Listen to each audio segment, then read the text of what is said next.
Bonjour à tous, nouveau partage aujourd'hui dans lequel on va voir comment naviguer vers la fin d'un tableau d'une base de données par exemple conséquente. Donc on va voir, donc j'ai ici un tableau qui est bien fourni d'ailleurs.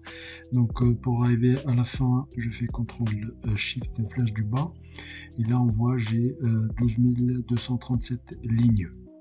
Ok, pour revenir au début de mon tableau, je fais CTRL flèche retour et je suis là.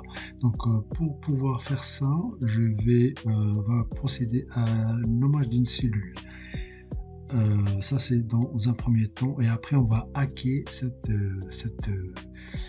qu'on vient de faire pour pouvoir contourner une limitation que j'expliquerai un peu plus loin. Donc CTRL SHIFT flèche du bas. Donc j'arrive là, je vais choisir la dernière ligne, je vais venir la nommer ici, je vais la nommer nav underscore fin.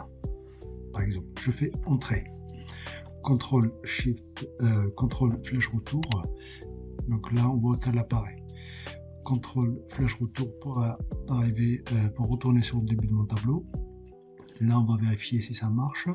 Hop, ça me renvoie ici directement. Donc à partir de là, je vais CTRL flèche retour et là on va faire notre shape, notre forme.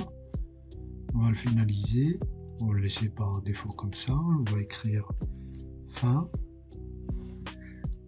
Là, donc là, c'est pas cliquable, je vais venir lier, on va lui mettre un lien. Donc le lien, comme donc moi ça sera dans l'emplacement dans ce document-là, je vais venir chercher la cellule que j'ai nommée. Nav fin, je fais OK. À partir de là, il est cliquable, ça me renvoie là.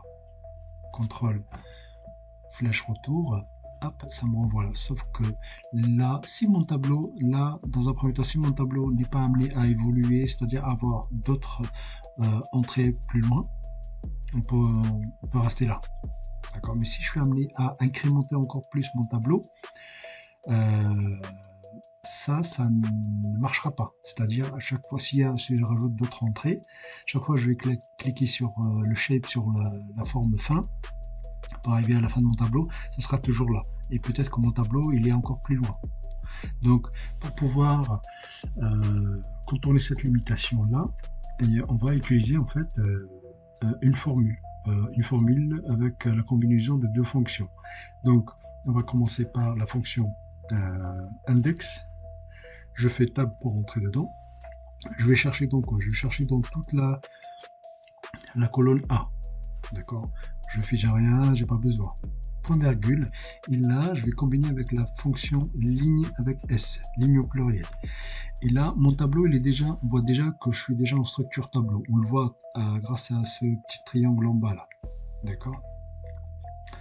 Je l'ai déjà conseillé, hein, dans la mesure du possible, si vous pouvez travailler en structure tableau. Dès que vous pouvez mettre en tableau, mettez tableau parce que ça facilite énormément un travail de tri, de filtre, de synthèse, tout ce que vous voulez, des graphiques, des calculs, tout ça. Donc c'est vraiment, dès que vous pouvez mettre en tableau, mettez en tableau. Donc moi, mon tableau est déjà nommé, donc je vais commencer à l'appeler, je vais commencer à taper. Voilà, donc, et je l'ai nommé tableau de vente. Je fais tab pour entrer dedans. Je ferme ma parenthèse et là, je vais rajouter 5 pour qu'il puisse, donc 5 pourquoi, parce que 5 ou 4, je préfère 5 pour arriver directement ici, vraiment après la fin du tableau. 4 ça va me ramener à la dernière cellule du tableau, d'accord. Donc je fais 5, je rajoute, donc je mets 5, je fais CTRL entrée, là ma formule est terminée, je fais CTRL entrée, hop, j'ai oublié la parenthèse. Et voilà, donc ça donne 0, c'est pas le problème. Moi, c'était juste une aide pour que je puisse récupérer ma formule ici. Donc je fais CTRL-C, je valide ici, et je vais donc CTRL flèche retour, CTRL flèche retour, et je vais venir en fait dans formule, dans ce comment dire, dans cette plage nommée, je vais la modifier. Au lieu que ça fasse référence à ça, je veux qu'elle fasse référence à ma formule. Je fais OK. Je vois que tout est bon. À partir de là, je ferme. Et là, on voit, ça me donne ça. Donc, si je rajoute une entrée ou deux, par exemple, contrôle la date du jour, par exemple, bon, je vais faire deux entrées, comme ça vous pouvez voir. Je vais faire contrôle flash retour et je vais appuyer sur fin. Et là, on voit déjà que ça fonctionne. Donc, c'est vraiment... donc, je rajoute encore une entrée pour voir. Voilà. Hop. Rajouter une entrée comme ceci.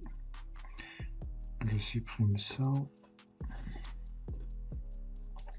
Je vais placer là, placer là, placer là. Et on va voir contrôle flash retour. Je fais fin. Et là, on voit que le contournement fonctionne bien. Donc voilà, c'était un partage que je trouve très utile. J'espère en tout cas qu'il vous sera utile dans votre quotidien. Ça éviterait scroller, je ne sais pas combien. Très utile, je trouve. Voilà, donc on a vu aujourd'hui comment mettre en place cette astuce pour pouvoir naviguer jusqu'à la fin de vos tableaux qui peuvent être des fois très longs. Je vous dis merci d'avoir regardé, merci de liker, merci de laisser des commentaires si vous en avez. Je vous dis à bientôt pour un nouveau partage.